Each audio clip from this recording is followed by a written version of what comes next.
Donald Trump ameaça a rede elétrica do Irã e o alerta das autoridades aumenta. Se esta guerra chegar mais perto de Bushehr, as consequências podem não parar nas fronteiras do Irã. A preocupação já não é apenas com apagões, preços do petróleo ou rotas de navegação.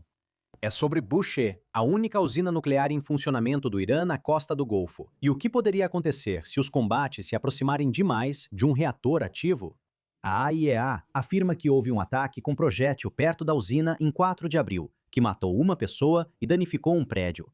O chefe da Organização Mundial da Saúde alerta que ataques a instalações nucleares podem causar consequências de saúde que durarão gerações. Por isso, Bushehr é sensível, está próximo das principais rotas do Golfo, centros populacionais costeiros e sistemas de dessalinização de que milhões dependem para a água potável. Um ataque sério ali poderia transformar uma escalada militar em uma emergência regional de saúde pública e ambiental, e o Irã deixa claro que também tem seus próprios alvos. A reação do Irã seria revidar qualquer ataque desse tipo. Nossas Forças Armadas deixaram claro que, caso a infraestrutura do Irã seja atacada, nós reagiremos da mesma forma. Eles, nossas Forças Armadas, iriam mirar em qualquer infraestrutura semelhante que pertença ou esteja de alguma forma relacionada aos Estados Unidos, ou que contribua para o ato de agressão deles contra o Irã. Teherã alerta que pode atacar o sítio nuclear de Dimona, em Israel, caso a guerra se intensifique ainda mais. Em uma rodada anterior de retaliação, após ataques israelenses à infraestrutura de energia iraniana, o Irã disse ter mirado em Dimona, mas ao menos um míssil atingiu um bairro residencial. O primeiro-ministro Benjamin Netanyahu e eu instruímos as forças de defesa de Israel a continuar atacando com força a infraestrutura nacional do regime terrorista iraniano. O regime terrorista iraniano vai descobrir que a agressão contínua contra Israel e o disparo covarde e criminoso contra cidadãos israelenses levarão a danos económicos e estratégicos ainda mais profundos. As ameaças iranianas também alcançaram todo o Golfo. Teherã e aliados apontaram para a infraestrutura energética regional, como a usina nuclear de Baraka, nos Emirados Árabes Unidos, um dos pontos estratégicos mais sensíveis. Então, isso não é mais apenas uma batalha de pressão militar ou uso da energia como instrumento de pressão. Trump ameaça a infraestrutura energética do Irã, enquanto o Irã ameaça locais nucleares e de energia em Israel e no Golfo. E com Bushehr agora no centro da preocupação internacional, cresce o medo de que mais um ataque possa levar esta guerra ainda mais perto de uma catástrofe nuclear. E como deve ser, vamos direto para a Casa Branca agora. Nosso correspondente sênior dos Estados Unidos, Mike Wagenheim, está lá, aguardando. Mike, outra coletiva presidencial formal marcada para daqui a menos de 2 horas desta vez. Ao contrário dos comentários recentes ao lado do coelhinho da Páscoa, mesmo que fossem sérios, olha, quão ansiosos devemos estar para essa, Mike?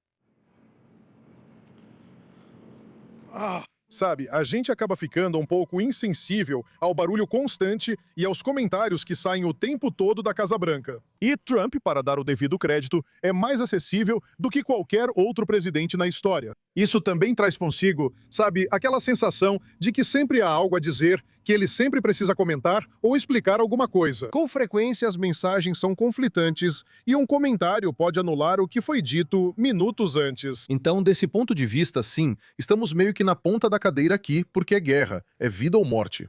E estamos falando sobre uma possível grande operação militar que pode acontecer amanhã ou nos próximos dias, assim que esse novo prazo terminar. Resta a questão: até que ponto devemos levar a sério o que ele diz? Até que ponto, não quão seriamente, mas quão literalmente, devemos interpretar o que ele realmente está dizendo em relação aos prazos, em relação às ameaças? Então, existe essa mistura aqui. E às vezes se torna perigoso ficar dessensibilizado. Os iranianos perceberam isso no ano passado, ao se dessensibilizarem e, algumas horas depois de expirar o prazo de 60 dias, viram suas instalações nucleares serem atacadas pelos americanos. Isso funciona para os dois lados. Sim, há muita expectativa sobre o que ele tem a dizer, mas, por outro lado, tudo bem. Devemos levar ao pé da letra em relação ao que vem a seguir. Olha, Mike, como você sabe, você está aqui nos Estados Unidos, você está acompanhando muito mais esse tipo de discussão local do que nós que estamos aqui em Israel. Como você descreveria o clima interno dos Estados Unidos sobre essa guerra? Como você avalia a trajetória disso agora? Continua em queda? Em relação ao próprio presidente, eu não classificaria isso exatamente como uma queda livre, mas certamente, você sabe, as pesquisas não estão a favor dele no momento. E nós discutimos isso algumas semanas atrás. Quanto mais essa guerra se arrastar, mais problemático isso se tornará para o presidente, para o governo, para o Partido Republicano como um todo. Já sabíamos que os preços globais de energia seriam afetados antes mesmo do fechamento do Estreito de Hormuz. Sabíamos que haveria mais vítimas quanto mais a guerra durasse. Já era esperado tudo isso. Isso já estava sendo levado em conta? Eu espero que isso tenha sido considerado no pensamento e no planejamento da administração aqui. Mas acho que tudo isso já era meio que esperado, antecipado. Na verdade, a queda nas pesquisas e a crescente preocupação dentro do próprio Partido Republicano sobre o impacto que isso vai ter nas eleições de meio de mandato, sobre a trajetória do partido daqui para frente. De novo, tudo isso era algo que já poderíamos ter previsto. A grande questão é, o governo realmente considerou tudo isso? Eles estão tentando recuperar o tempo perdido? Ou, como dizem, já sabíamos disso e estávamos nos preparando. Só não vamos revelar os planos agora para não dar vantagem ao inimigo. Só o tempo dirá qual resposta é realmente correta. Com certeza. Isso não quer dizer que a guerra está piorando, mas a percepção americana segue sendo um desafio para este presidente. Vamos ver. Mike, quero dizer, ele vai trazer isso para nós e vamos discutir isso em detalhes com você em menos de 2 horas a partir de agora para quem está assistindo. E aqui, quando o presidente novamente fará uma coletiva de imprensa formal lá na Casa Branca. Obrigado pelas atualizações de Washington, Mike Wagenheim. No estúdio estão conosco o correspondente sênior Owen Alternant e Dan Perry, analista internacional e ex-editor da Associated Press para a Europa e Oriente Médio. Owen, primeiro vamos abordar os mais recentes esforços diplomáticos. Não sei se podemos realmente caracterizar isso como negociações ou o que está acontecendo, mas explique pra gente hoje, até mesmo na última hora, onde as coisas estão e o que está acontecendo enquanto essa campanha militar está em andamento. Primeiro de tudo, definitivamente são negociações. É uma negociação onde um lado apresenta uma proposta, o outro lado responde, e eles estão tentando ver se conseguem chegar a algum tipo de meio termo. As negociações estão ocorrendo, mas não há garantia de sucesso. No caso do Irã, ele respondeu ao que foi apresentado pelos mediadores como uma proposta intermediária para acabar com a guerra, com um plano de 10 pontos. Mas, David, resumindo os 10 pontos em alguns tópicos, o Irã basicamente está dizendo que quer algumas coisas. Primeiro de tudo, um fim permanente para a guerra, não um cessar-fogo temporário. Se os Estados Unidos tivessem sugerido isso do lado da guerra, eles não estão dizendo que vão encerrar as hostilidades contra o Ocidente, ou isso faz parte do que estão propondo? Eles pedem o fim das hostilidades na região, ou seja, ambos cessariam ataques em um cessar-fogo mútuo. Eles seguem sem compromisso com financiamento de grupos apoiados pelo Irã ou de longo prazo, mas ambos cessariam ataques diretos. Mas não seria um cessar-fogo temporário de 45 dias para depois chegar a um acordo final, no estilo de Gaza, por exemplo, que foi uma das propostas apresentadas pelos mediadores dos Estados Unidos. O Irã afirma querer um fim permanente, tema importante para o país na última semana. Eles não querem a situação de Gaza ou do Líbano, onde há um cessar-fogo, mas Israel continua agindo para impor o cessar-fogo e promover e proteger os interesses de Israel, mesmo depois que o cessar-fogo entrou em vigor. O Irã não quer isso. O Irã quer que os combates terminem, que os ataques cinéticos acabem e ter o máximo de garantia possível de que isso realmente vai acontecer. Esse é o primeiro ponto. Assim, eles podem voltar a fazer o que estavam fazendo. Sim, tudo bem. Exatamente. Número 2, Hormuz. O Irã quer protocolos para passagem segura. David, eu não faço ideia do que isso significa, mas não me parece que signifique que os navios vão poder passar sem pagar ninguém, que era o que acontecia antes da guerra começar. Poderia ser um mecanismo regional, em que todos recebessem, mas isso também parece inaceitável para os Estados Unidos, países compradores de petróleo e a economia global.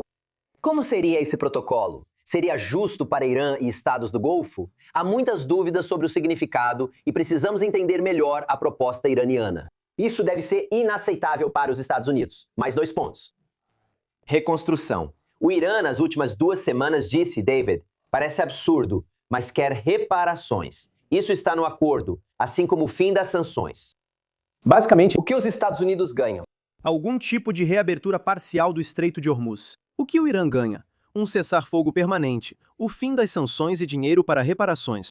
Parece que eles estão ditando os termos como vencedores, e isso é do lado iraniano. Nós vimos uma inversão completa da narrativa, porque no início da guerra, com a decapitação absolutamente espetacular do regime, algo que nunca tinha sido visto antes e que você poderia até dizer que foi imprudente e ilegal, os teóricos da guerra nem conseguiam imaginar ideias de séculos antes. nós esperávamos, talvez, que eles ficassem intimidados, que levassem uma lição. Talvez estivessem prontos para aceitar os termos de rendição do ponto de vista deles. A guerra teve um motivo. O mundo rejeitou o comportamento do Irã, levando Israel e Estados Unidos a impor uma mudança. Mas qual seria essa mudança? No melhor cenário, o regime cai, e torcemos por isso. Está claro que isso não ocorrerá sem tropas em solo durante a guerra. Ainda há esperança para o pós-guerra. B. O Irã mudará seu comportamento não só quanto ao enriquecimento de urânio em níveis passíveis de uso militar, mas também na construção ilimitada de mísseis balísticos. E o apoio ao financiamento e orientação de milícias por procuração, espalhando caos e morte, confusão e destruição e minando a soberania por toda a região, por todo o mundo árabe. Agora, incrivelmente, porque não havia um plano para o que fazer depois da decapitação e porque os Estados Unidos, apesar de terem previsto isso, não parecem ter tido um plano para evitar o bloqueio do Estreito de Hormuz, que aconteceu quase imediatamente, embora tenha sido a coisa mais previsível que já foi prevista. A situação é a seguinte: desde o início, Trump afirmou que isso levaria de 4 a 6 semanas e deu um prazo. Agora, estamos lidando com jihadistas fanáticos que não se importam com os danos ao Irã. é sobre a vida após a morte. Então, basicamente, naquele momento, o paradigma dele se tornou: nós só precisamos sobreviver à guerra como regime. Não todos os indivíduos, mas o regime sobrevive à guerra por causa do bloqueio do Estreito de Hormuz. A pressão vai aumentar constantemente na economia global e eles vão ter que recuar. E quando eles recuarem, será em troca, talvez, de desbloquear o Estreito de Hormuz, que não estava bloqueado antes. Então, o fato de o Irã agora propor desbloquear parcialmente é o auge da ousadia vindo de Teherã. É inacreditável. E para Trump, isso o deixa tendo que escolher entre encerrar a guerra em uma posição que talvez pareça estrategicamente pior do que quando começou, ou escalar o conflito. Agora, escalar o conflito em si parece muito atraente. Você vai ver muita gente agora, talvez até o próprio Trump em algumas horas, dizendo: temos que escalar, temos que escalar. Algumas escaladas sugeridas por Trump são crimes de guerra. Isso se torna um problema ao serem anunciadas em tweets ou postagens na Truth. Mas também, se o regime não pode ser persuadido porque eles não se importam com o resultado, então há um problema sério aqui. E eu volto ao ponto de onde comecei. Se você vai lutar contra esses caras, provavelmente o único objetivo plausível é a mudança de regime. E como parece não haver um plano para isso, o que me surpreende, pois pensei que após a decapitação eles teriam planos para um golpe militar. Então, eu acho que provavelmente o que vai acabar acontecendo é que eles vão convencer os iranianos a desbloquear o estreito. De um jeito ou de outro, Trump vai apresentar isso dessa forma, com certeza. Vai ser humilhante, mas vai ser apresentado como uma pausa na guerra, igual aconteceu em junho passado. Ou seja, eles estão desgastados, foram derrotados e perderam metade da liderança. E nesse ponto, o cenário está pronto para um golpe militar. O povo iraniano, talvez o exército iraniano, vão e libertem-se. Na prática, deixando de lado toda essa miséria que acabamos de descrever, isso repetiria o ocorrido em junho passado. Por que não param a guerra e aguardam por tempos melhores? Vamos interromper, o presidente Trump está falando. Vamos à Casa Branca ouvir ao vivo. Vou te dizer, sou muito bom nisso. Ando por aí e verifico. Eles querem nos ver vencer e voltar para casa. Agradeço à CNN, talvez pela primeira vez. Eles fizeram uma pesquisa.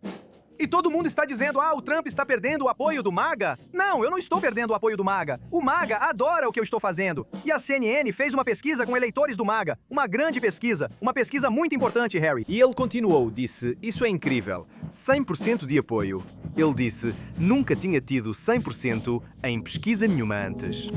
É isso. Vocês apoiam Trump, pessoal do MAGA, que na maioria são republicanos? E se você olhar, eu diria que o MAGA representa a maioria, tipo uns 95% do Partido Republicano, certo? Então eles foram lá e fizeram uma pesquisa e a CNN voltou com 100% de apoio. Então eles apoiam o que estamos fazendo, mas gostariam de ver isso acabar e voltar.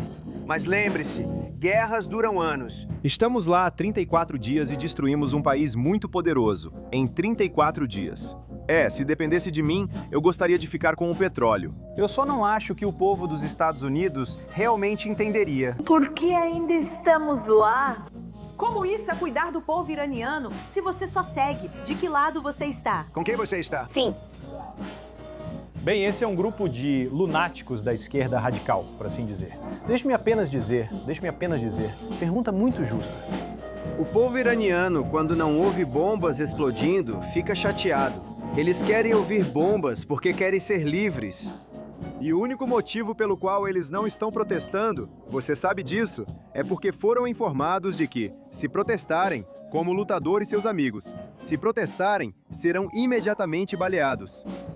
E isso é um decreto que está por escrito. Se eles protestarem, se saírem às ruas, serão imediatamente baleados. Eles não têm armas. Sabe, nós enviamos algumas armas, mas o grupo que deveria entregar o que eu disse que aconteceria para o meu pessoal, eu previ exatamente. Nós enviamos armas, muitas armas. Elas deveriam ir para o povo para que pudessem lutar contra esses bandidos. Sabe o que aconteceu? Quem recebeu as armas resolveu ficar com elas, dizendo, que arma bonita, vou ficar com ela. Então estou muito chateado com um certo grupo de pessoas. E eles vão pagar o preço alto por isso. Mas o povo iraniano vai reagir assim que souber que não vai ser baleado e assim que conseguir armas. Se eles tivessem armas, não muitas, se eles tivessem armas que fossem para o outro lado, e você sabe o que aconteceria? O Irã desistiria em 2 segundos porque não aguentaria. Mas no Irã, eles não têm absolutamente nenhum armamento e foram avisados diretamente. Se vocês saírem, se forem para as ruas, serão mortos. Até esta manhã, e temos essa informação de uma fonte bastante confiável, 45 mil manifestantes foram mortos. Muito ruim. Você disse que o Irã foi obliterado. Calor maravilhoso. É um bom país. Eles não podem revidar. Eles não têm capacidade. Quer dizer, ainda tem alguns mísseis sobrando. Eles ainda têm alguns drones, mas essencialmente não têm capacidade. Eles tiveram um golpe de sorte com um avião, mas nós os tiramos de volta. O resgate foi incrível. E não foi uma pessoa só, foram 2 pessoas. Alguns dizem que isso nunca ocorreu antes, pois geralmente, ao ser abatido em território inimigo fortemente defendido e bem dentro da área inimiga, não dá para ir buscá-lo, porque você acabaria perdendo 250 pessoas para salvar uma. É uma situação terrível. Mas tivemos que tomar uma decisão. Fazemos ou não fazemos? E nós fizemos. Temos helicópteros com muitos buracos de bala. Você provavelmente já sabe disso. Agora, estou muito honrado por ter reconstruído nossas Forças Armadas. Reconstruímos nossas Forças Armadas no meu primeiro mandato. Estou usando elas no nosso 2º mandato. Somos o país mais respeitado e temos as Forças Armadas mais poderosas do mundo. Obrigado. Teremos uma coletiva de imprensa onde todos poderão fazer perguntas em breve. Vamos ter uma coletiva em breve. O que você quer perguntar a ela? O que ela queria dizer? As crianças se deparam com a matança. Bem, tudo isso está acontecendo pelo futuro deles. Assim, eles estarão seguros nos próximos anos. Lutando pelas crianças que agora estão em uma zona de guerra. Estamos mantendo elas tão seguras quanto possível. Mas estamos lutando pelos pais delas, pelos avós delas. Estamos lutando por elas. Estamos lutando pelo futuro delas. E vou te dizer, isso me foi dito claramente. O momento em que o povo iraniano fica mais infeliz, quando se ouvem bombas em todo lugar, é quando elas param. Esse é o problema. quando elas param, porque isso significa que... Será que vão voltar? Nós queremos que elas voltem. E você sabe, todo mundo sabe disso. Todo mundo vê isso. Então, espero que isso possa acabar rapidamente. Novamente, há muitas alternativas diferentes. Temos muitas alternativas. Poderíamos sair agora mesmo e levaria 15 anos para eles reconstruírem o que tem. Poderíamos sair agora mesmo. Mas eu quero terminar isso. O Irã realmente não pode ter uma arma nuclear. Eles são lunáticos. E você não pode colocar armas nucleares nas mãos de um lunático. Obrigado.